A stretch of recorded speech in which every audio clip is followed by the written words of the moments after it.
Hi, everybody. We're going to be trying to do this one in one take like before as well, because I have to be at a bar shift very, very soon. So let's go. This week was pretty fun, actually. Even for the teams that were out of the playoffs, there were actually some pretty fun games. So let's get right into it. Panthers Stallions. The Panthers got real close to pulling out the upset and beating the Stallions, but they just collapsed. It was cataclysmic, the level of collapse. They melted down completely. 5 penalties in one offensive drive. Jake Bates missed a field goal that would have won the game. It was just, they lost their momentum that they had most of the game. It was ridiculous. The Stallions, though, did look beatable. They looked very beatable. Their O-line was not having much luck against the Panthers' defense. I don't know. I think the Stallions could lose in the playoffs. Do I think the Panthers will beat them? Probably not. Panthers do not inspire a lot of confidence in me. Etling and Perkins were solid, but the rest of the offense and the defense both just penalty after penalty. They just choked. They shot themselves in the foot again and again, and it was so frustrating because you could tell that they could have won that game, and they just chose not to, essentially. It's frustrating. I think the Stallions could lose in the playoffs, but I don't think the Panthers are that team, essentially. Battlehawks Brahmas. The Battlehawks defense was solid. McCarron coming back gave them a real kick in the ass. It took them a while to get momentum, but once they did, they seemed to have a really solid rhythm. They did pretty well. Darius Shepard was a great kick returner. He just won Special Teams Player of the Year in the UFL, so well deserved. Hakeem Butler, great as usual. The penalties near the end of the game almost cost them the win, but they didn't, thankfully. Mostly because the Brahmas kicker kind of sucks. But a win is a win, essentially. The Brahmas just could not get anything going. They had multiple quarterbacks, and none of them could get them into a rhythm at all. Their defense, especially their secondary, was actually pretty damn good. Tipping passes, intercepting, forcing fumbles. Ellison and Kirkland were solid. Dormady was okay at quarterback. The offense just couldn't move, and then they missed a field goal to lose the game. They just looked sloppy. The Brahmas looked very sloppy, and the Battlehawks, while having some sloppiness early, tightened it up, got back into it, and won the game. Which is how I think the playoff game is going to turn out as well. I don't have much confidence in the Brahmas to actually stage the upset. But we'll see. We'll see. Now, the two games that don't matter, because all four of these teams are eliminated from the playoffs. Also, I will say that win against the Brahmas meant that the Battlehawks now get to play their game at home, which is a major advantage because St. Louis fans are loud, very loud, and they come out in droves. So, Renegades Defenders. The Renegades were actually all right. They looked okay. It was a competitive game. It was 32-31 was the final score, which is crazy. Perez was solid. Garibay was great as a kicker. Defense was effective. Canella was great, as were Vaughns and Darrington. There was a needless safety near the end of the game by the Renegades that almost cost them the win. Their kick returner, what was his name? Their kick returner, Manigo, was in the end zone. The kickoff came to rest the one. He grabbed it, pulled it into the end zone, and knelt, which you cannot do. That's a safety. And it gave DC the ball back and 2 points, which made it a 6-point game, which meant it was do or die on the 1-point conversion after Arlington got a touchdown near the end. And it didn't have to be. It could have been get a touchdown and you win, but they made it needlessly harder for themselves. After the safety, they stopped DC. Then DC intercepted Arlington. And then DC missed a field goal, and that gave Arlington the chance to win. It was a hot mess of a game, but who's surprised with these two teams?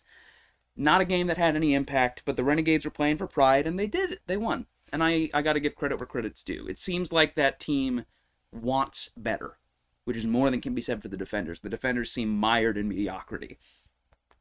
Speaking of mired in mediocrity, Showboats and the Roughnecks. No, they're not mediocre. They're bad. The Showboats, though, I was surprised by their drive. They seemed determined to win, and the Roughnecks seemed resigned to lose. And that was, I think, the difference maker. The Showboats, Love was okay at quarterback. Josh Love was all right. The defense was solid. Coughlin was a great kicker. Their defense was really what gave them the win, though. They managed to stop Houston on 4th and goal at the end of the game, and that is what gave them the win. And that was impressive because the Memphis defense has not really been one of the big selling points this season. So I was very pleasantly surprised that they actually pulled something off like that. So good for them. The Roughnecks, I think, are now officially the worst team in the UFL. And I don't think it's super controversial to say that. They Merritt nearly converted the 3rd and 19. That was impressive. Henderson was okay at quarterback. They swapped between him and Sinnott. The season ended on an incompletion on 4th down. What a way to lose your season. Just dumb decisions all during the game. They just looked defeated the whole time. And that's about all I can say for Houston. They do not seem like a team that believes in themselves. And that's not a winning formula. That, enough said.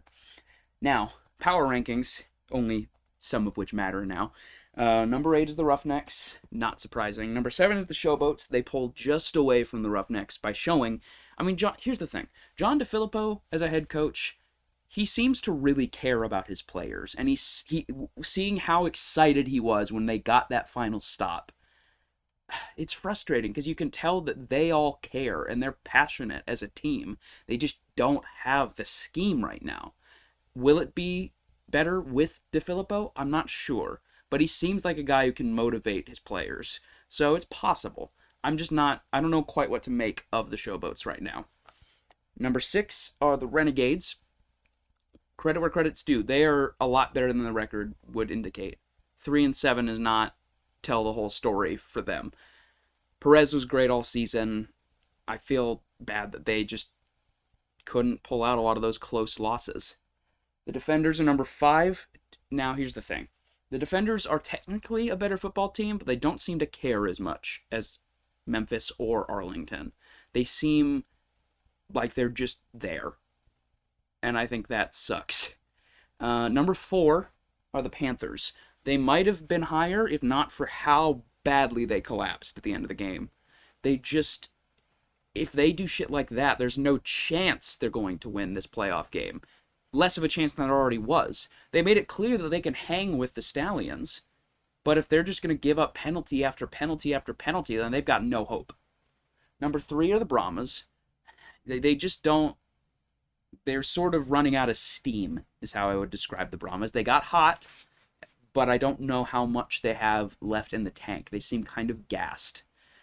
Number 2 are the Battlehawks. They're doing all right. They seem a lot stronger with McCarron back, which is exactly what I was hoping for, because, I happen to be a Brahmas. No, wrong. I happen to be a Battlehawks fan, not a Brahmas fan, not a Brahmas fan. I happen to be a Battlehawks fan, and I want them to win the whole thing. But I was worried about their chances without McCarron. They did not seem like that team. Now that he's back, though, I think they have a really solid shot of at least winning the XFL title game, and for sure giving the Stallions a run for their money. Speaking of which, number 1 are the Birmingham Stallions. They're still the best team in the league, but they seem vulnerable. They seem beatable. Their O-line is not doing as well as it used to. Martinez is under a lot more pressure, which is making him make some bad decisions. When he has time, he's one of the best passers, maybe the best passer in the league. But if he doesn't get that time, he makes some really bad decisions, especially when there was a point in the game where he ran backwards 10 yards and ran out of bounds, costing them 10 yards for no reason. He could have just thrown it away, but he didn't. And I think that speaks to how not great he is when he's facing pressure. So if the Battlehawks pass rush can do that to him, I think they have more than a healthy chance. Speaking of which, the USFL and XFL title games, Panthers versus Stallions, I don't think the Panthers have much of a chance, especially seeing their performance last week. It's possible they could tighten things up, but they did not inspire much confidence in me. I'm picking the Stallions every day of the week. And the Brahmas Battlehawks, I am picking the Battlehawks as well. I think the Brahmas could do it, but not with the team they fielded last week. It felt like they were not the same team they've been all season. And maybe they will be that team on Sunday, but I don't know. I truly cannot say.